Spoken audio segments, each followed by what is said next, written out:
At syempre hindi mawawala para naman sa ating good news, PWD therapist mula Pangasinan nagpakita ng husay sa National Massage Therapy Championship 2025. Para sa detalye, narito si Idol, Tita Ronnie.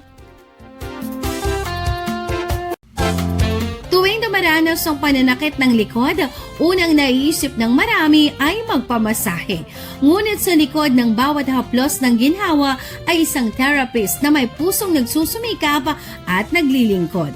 Patunay, si John Ray Paul de la Cruz, isang DOH licensed massage therapist mula sa Ubong Basista, Pangasinan na nagpakita ng husay sa kakatapos na Philippine National Massage Therapy Championship 2025 na ginanap sa Angeles City, Pampanga.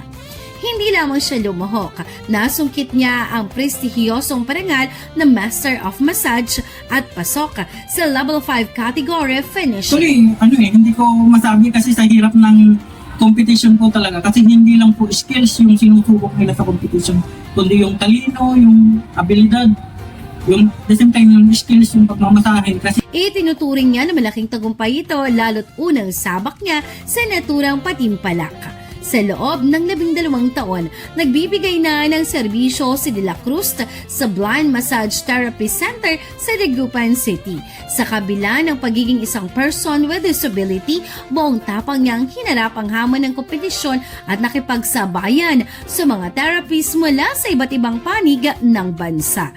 Ayon kay De La Cruz, magkahalong kaba, saya at excitement ang kanyang naramdaman dahil isang malaking karangalan ang mapabilang sa mga pinakamahuhusay sa larangan ng pagmamasahe at may kumpara sa ibang katunggali. Sa ngayon, mas determinado siyang paghusayan pa ang kanyang kasanayan bilang therapist at patuloy na maging inspirasyon sa kapwa niyang PWD at mga profesional sa larangan ng massage therapy. kapag may nararamdaman ka sa katawan, para ma-reduce o makapag-circulate ng maayos yung blood circulation natin sa katawan, is magpamasahe po tayo.